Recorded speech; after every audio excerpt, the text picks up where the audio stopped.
What's up, guys? Brandon Lacascio here with BCGK, and I'm standing next to Chuck Lacascio, the C in BCGK. He's the C, and I'm the B. Let's go, baby. So we are in front of the Christopher Canyon Apartments in Auburn, California. We're back, baby. Second building we're doing in Auburn, and we're really excited to talk to you about this one. 16 doors. Let's go. We're gonna give you all the nuts and bolts here. Let's roll.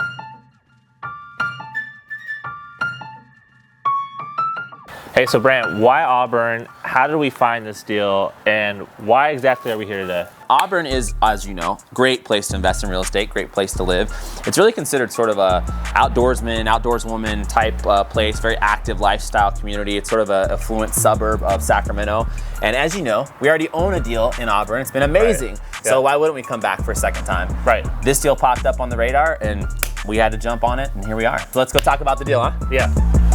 All right, so let's talk about some of the property highlights. Why do we love this property? Well, first of all, we got a lot of square footage, 14,000 square feet. That's because every single unit is a 2-bedroom, 1-bath with 900 square feet. So Chuck, what else we got going on the outside? Let's talk about parking for a moment. Okay. What's the deal with the parking? We have 16 dedicated parking spaces for the tenants. Which is great. Plus, we got some parking out front, so there's overflow when we've got guests or anybody else that need to park here, right? That's right, yeah. So let's talk about the APNs in the buildings. So there's 4 buildings and they're all individually APNs, which gives us some options. So down the road, if we decide to sell one of the buildings, we can do that. And additionally, we're not required by law to have an on-site manager, even though normally we would be at 16 doors, because of the fact that they're technically 4 fourplexes instead of a 16-unit building. And each building is individually metered for those units in that building. So huge plus for us that we don't have to hunt down bills. We don't have to be the accounting guy for gas and electricity, right? Just let the tenants pay their bills directly. Plus, it encourages them to conserve, which is not a bad thing. Let's talk about the roof for a moment. How old is that bad boy? A year old. The seller just put on a new roof. So on all 4 buildings, which is great for us. Yeah. It's a new roof. It's going to last a long time. Absolutely. Then we've also got new dual pane windows. The screens are a little bad, but that's very inexpensive. But the windows themselves are awesome. Yes. Brand new. Not single pane, they're dual pane, so they'll last a while. There's also on-site laundry here. However, we do plan on bringing in-unit washer and dryer to the units as we turn those. We all know if we can offer a newly renovated unit to somebody that can take 3 steps and do their laundry in their unit without having to walk out the front door, it's a big plus. And fortunately, with these large floor plans, we got plenty of room to do that.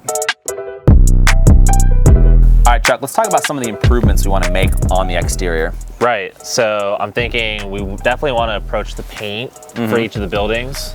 You know, it's funny to me, painting a building is like one of the most simplest things you can do as a landlord, and so many people don't do it, but literally you take these buildings and you throw a coat of new paint, touch up the eaves, get rid of some of the dry rot and the termite damage, it's gonna look completely different. Right, even to take some of that painting ideas and apply it to this railing here where we see some rust, clean up these railings and put some new tops on them. Yeah, clean them up. Otherwise, structurally they're great, but clean them up, get them looking good. What about the asphalt out there, the parking area? Yeah, so brand new asphalt and even potentially new drains while we're doing the asphalt so that there's good drainage when the rain hits. Right, so one of the things that came up in inspections is that the property has a little bit of a drainage issue. Not a big deal, but you know, water's draining in on the rare occasions in California that it does rain, which lately has been the case. Yeah. So we're looking at redoing some of the asphalt to make things better aesthetically, but also to, while we're doing that, use that as an opportunity to go in and fix some of the drainage issues. Right.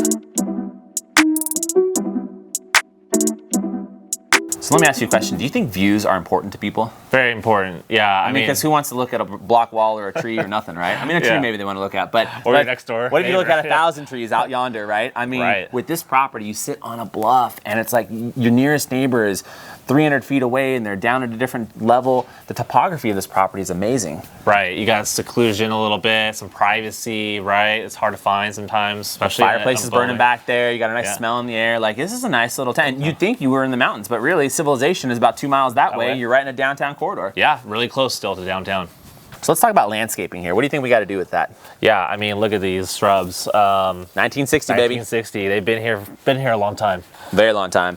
Not to mention that you've got this old river rock, which once upon a time used to be kind of cool, but really not the juice anymore, not the jam anymore. We can make it more exciting, obviously with flowers or different arrangements to kind of give it a little more life. Yeah, I agree. Sometimes mature landscaping is nice, but it can be a little too much, right? This is like a perfect example of that. You've got a lot of mature landscaping at different parts of this property, but it's almost like not really well thought out, and it's all very old school feeling. All right, Chuck, so one of the things that we want to point out is the flat roof on the laundry building. Let's talk about that for a moment. Right, so as you can see, it's flat, there's some water pooling on top, and it might need some patchwork here. Absolutely. Yeah. So we could probably patch it a bunch of different times and keep it going, or because it's not a very large building, we could just replace it. Boom, we're done. We put a 20-year roof on there. We don't have to worry about it. Right, let's go check out the inside. Dude, let's do it. Okay. Back in that bag again. Whoa, whoa. All right, so what are we working with in the laundry room? We got 3 washers, 3 dryers. We got a utility sink behind you. You know, that's nice. And they can Kids pay get by dirty, phone. they can watch some stuff right there. That's right. Tenants can also pay by phone, so it makes it super easy. Beautiful. Convenient. Who the hell wants to carry a bag of quarters around? Nobody. All right, Brandon, so we got bears and we got a trash problem here. So what are we gonna do with the trash? I love bears. I don't like trash, but I love bears, you know, as long as they don't bite. So, Yeah. Well, bottom line is the current landlord, the current management company, the way they've been doing it is just putting these little straps on top of the trash cans. I'm not really even sure how they work, but apparently this is supposed to keep a bear out. I'm not sure that that's foolproof, but what we want to do is create 2 new structures. One or 2 structures, probably 2 on either end of the parking area. So that way it's actually like a real dumpster that slides in. It locks at night, no bears are gonna Easy get access for the tenants to get to those. Of course, but sides. something that's metal that closes that a bear is not gonna come here and pick a lock and get inside, right? And what that also does is the aesthetics of the property. Nobody wants to come pull in here, or you have guests over, you invite someone over to your place. That's right. And they're gonna look at just a mattress and a bunch of old weird stuff, and let's clean this stuff up and start making it look good, right? Yeah, I think that's a priority. Let's do it. So Chuck, what are we doing with the back area and this fence? As you can see, this fence is here, and it looks like the asphalt is kind of a tripping hazard. It's not the safest thing. I mean, there's like a gap in holes, between. There's a gap right in between the asphalt and this fence. So I think the plan would be, as we're looking at the asphalt, we would actually take this fence out and line up a brand new fence while we're doing the asphalt. Which would look great, and it would be much safer in terms of people not falling off this thing. Right.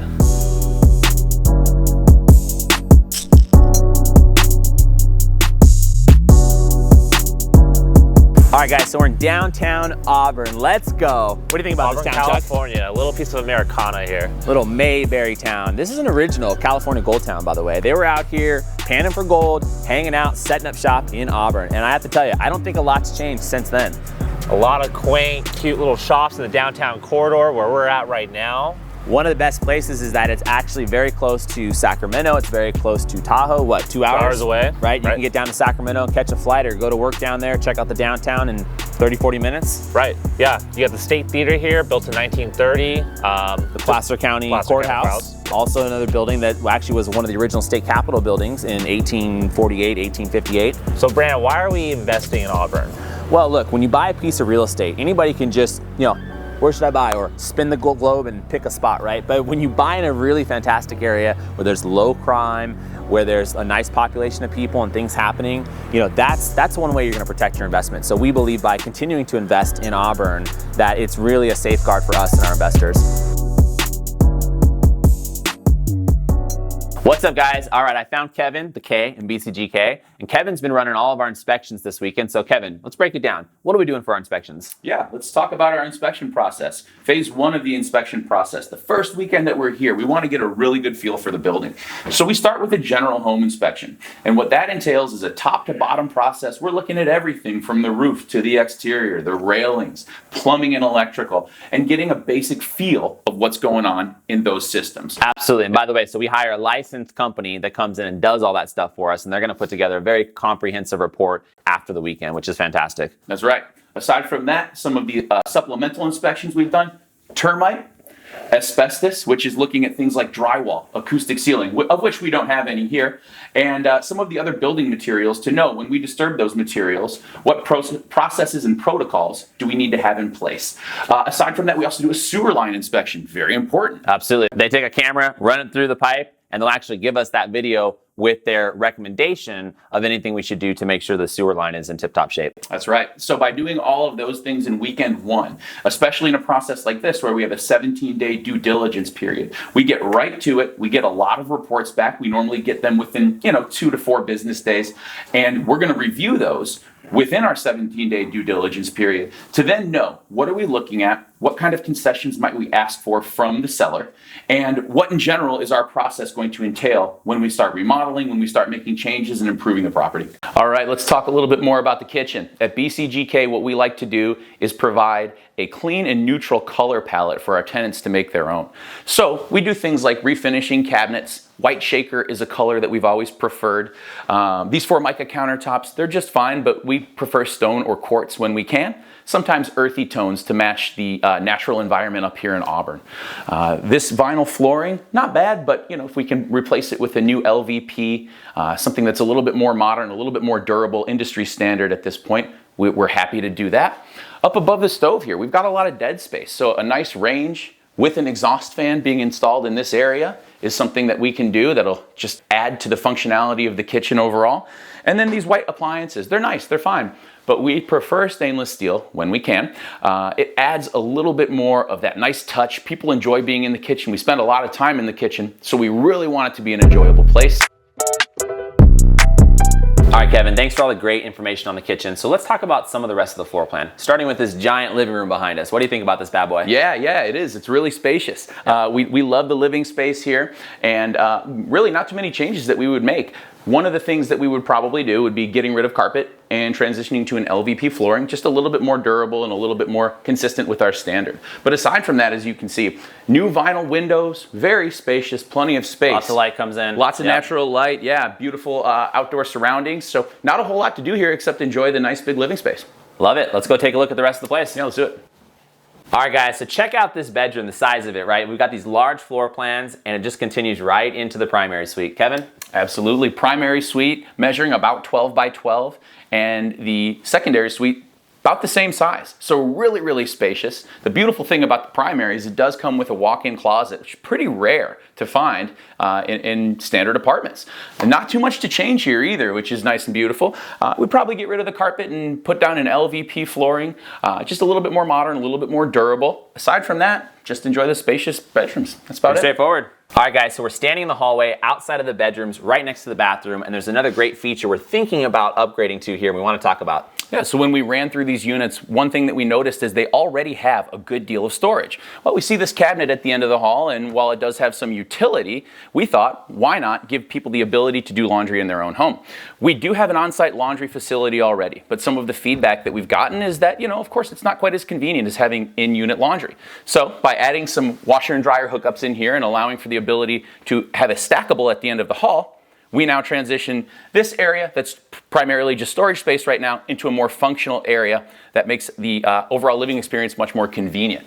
Love it. Let's go check out the bathroom. Yeah. Let's talk about what we just left off with, extra linen storage. We got plenty of storage here, so losing that hall closet if we do washer and dryer tie-ins, not a real big deal. Down to the floors, we have a vinyl kind of similar to the kitchen. We'd likely replace that with LVP, just a little bit more modern.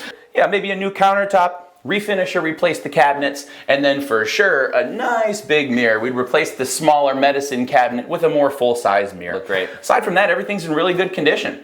Check out the shower. Yeah, I was gonna say, the one last thing to look at here would probably just be the shower. Just nice tile shower, pretty standard stuff. Large tub. Yeah.